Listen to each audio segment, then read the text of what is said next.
Today's trip will take us up to the very northerly point of the Norfolk coast, where we get to visit a lovely grass strip with two intimidating anti-aircraft guns protecting final approach.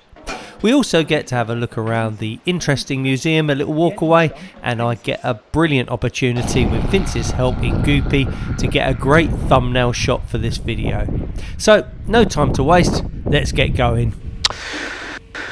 Okay, here we go. So we're off to Weybourne today. I'm going to meet Vince there. I'm going to try and film his landing for you because it's a pretty unusual airfield. And they've got a little museum there. It is a lovely little place. It's on the Norfolk coast. I'll do the route for you in a minute. But yeah, so we're at Andrewsfield. Vince is leaving from Northfield in Goopy, and he's going to meet us there. But as I say, I'm trying to get ahead of him so that I can film his landing because it is quite interesting, and I think you'll like that. So stay tuned and watch the landing, hopefully if I capture it. And yeah, I'm just going to do my checks and then I'm on my way. It's a bit cloudy here, about 4,000 feet cloud base, but plenty for us to fly VFR. A little bit of wind from the south westerly, but yeah, not too much. Hopefully we won't get, this Weybourne airfield is on the coast, hopefully we won't get too much of a sea breeze. But anyway, as I said, Vince will be departing from Northfield, about 20 miles to the south of me.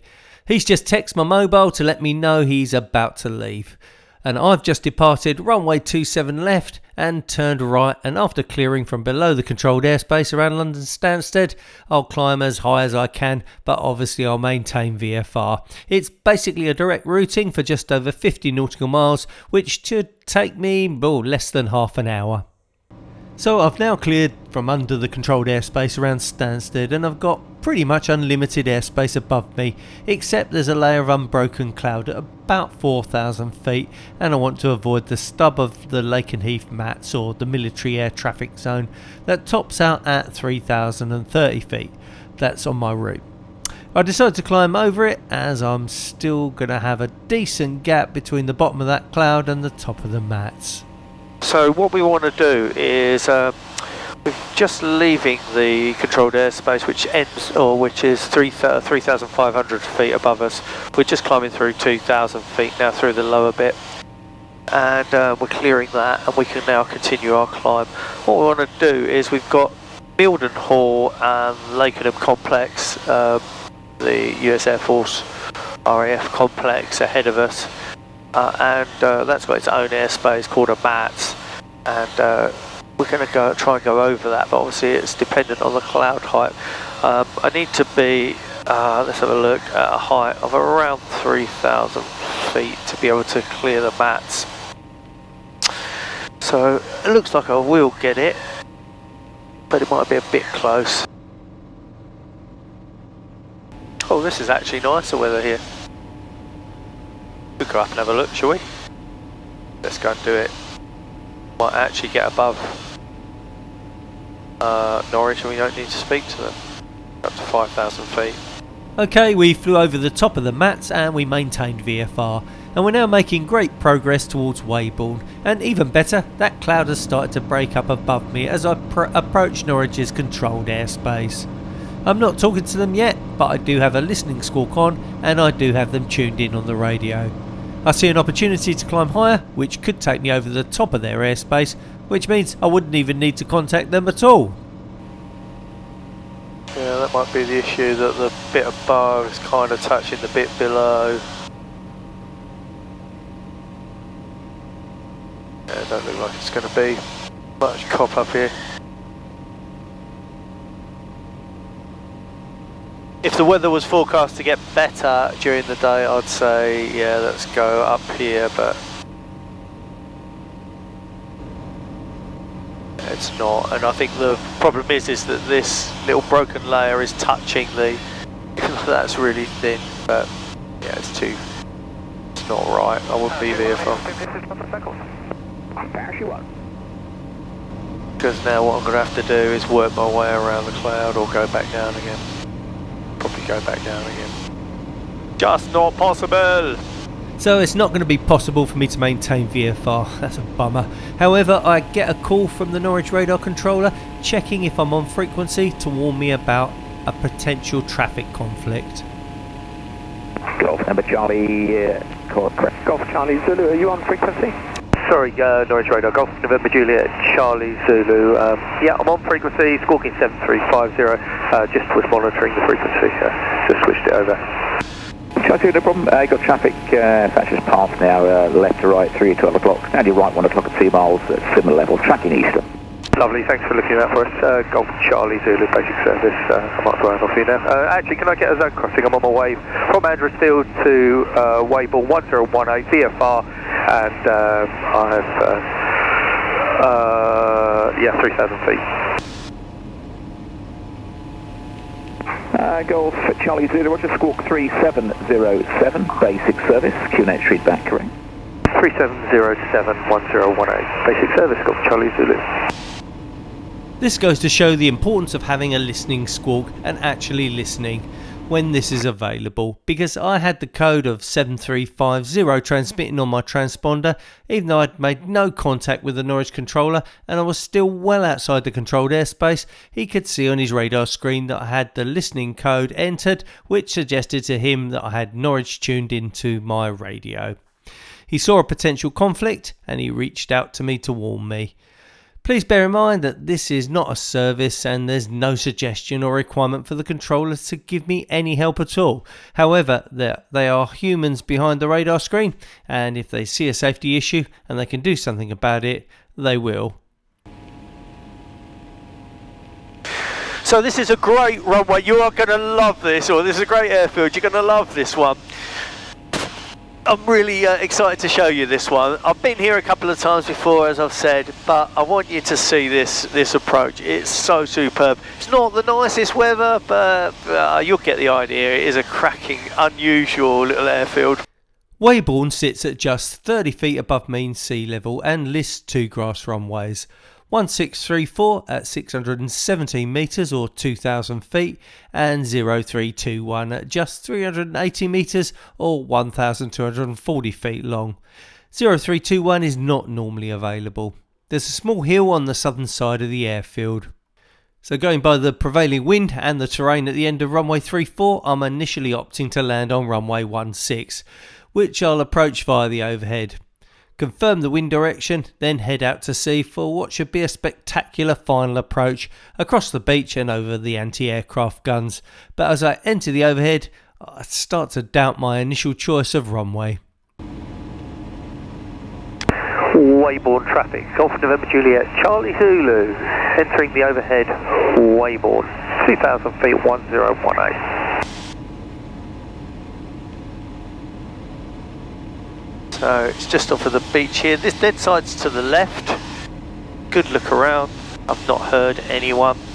Airfield elevation's just 30 feet, so it's right on the deck. So at 2,050 feet, we're in the perfect position. So we're going to enter the overhead. We're going to try and have a look at any windsock. Let's keep this to our left for a minute, as there's no one about. Shouldn't go the live side of the runway really. Okay, have we got a, yeah, there's the windsock, and it's probably does actually favour 3-4, although it's kind of crossy, isn't it? Crossy tailwind.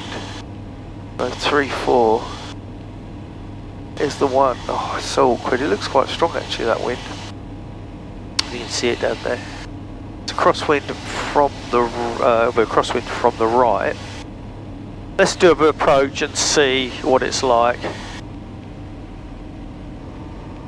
Is that Vince? Can't tell if it is or it isn't. Yeah, it might be actually. He's a lot quicker than me. Then to add to my confusion, another aircraft shows up on the traffic awareness. Initially I think it's Vince, but it's not, and he seems to be flying all over the airfield at various heights through the traffic pattern, and to make matters worse, he's not talking on the radio. I'll try and keep out of his way and give lots of radio calls. As an uncontrolled airfield with no listed air traffic zone, anyone can do what they like, but this is not really good airmanship. Weybourne traffic, Golf Charlie Zulu, Sport Cruiser left hand, downwind, runway 16 Weybourne. I really don't need this.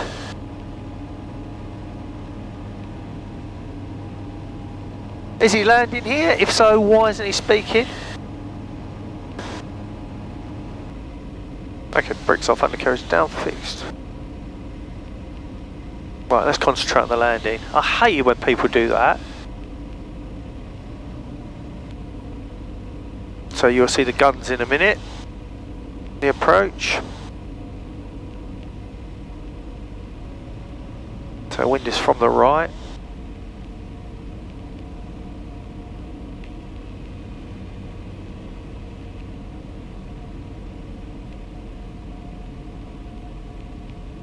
Speed's coming back, runway looks good. Birds on the runway.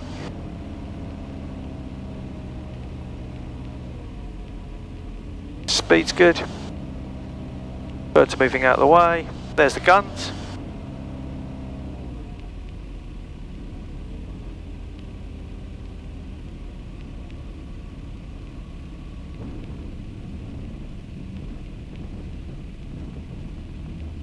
There we go. Got there in the end. So what I need to do now is I need to find out where Vince is because I want to film his landing. Let's go park up. Vince arrives around 10 minutes after me and he has the same doubts about which runway to land on. He chooses the northerly runway 34, the opposite one to me, and you can see from his landing how that hill and downward slope adds to the landing roll. It's a bit annoying as I really wanted to get that iconic shot of the sport cruiser flying through the guns from the drone. He's down. He's down.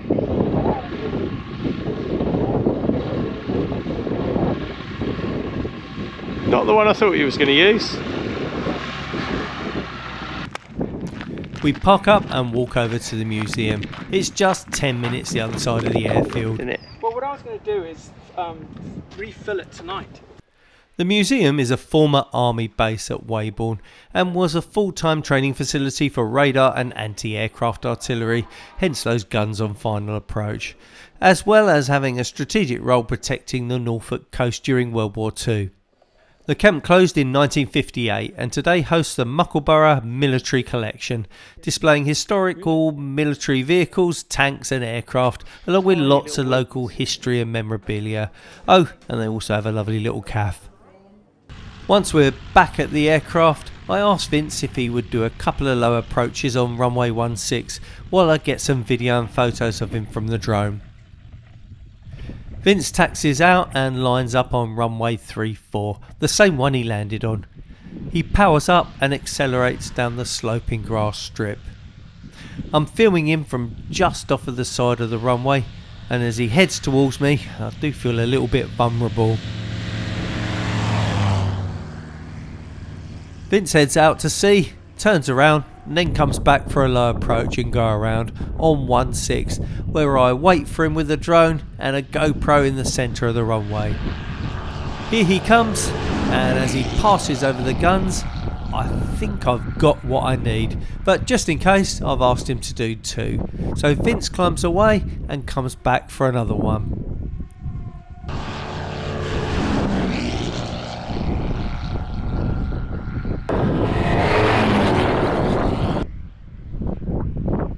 Vince climbs away and heads for home.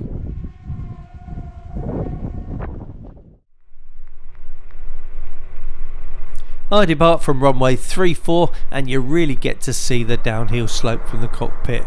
That's why when the grass is wet it's really difficult to stop. Reds are okay, T's and P's are okay, airspeed's alive.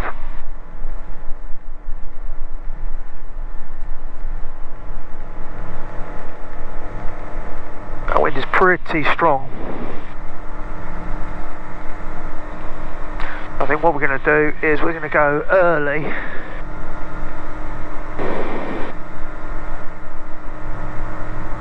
Into the wind. Stay over the coast.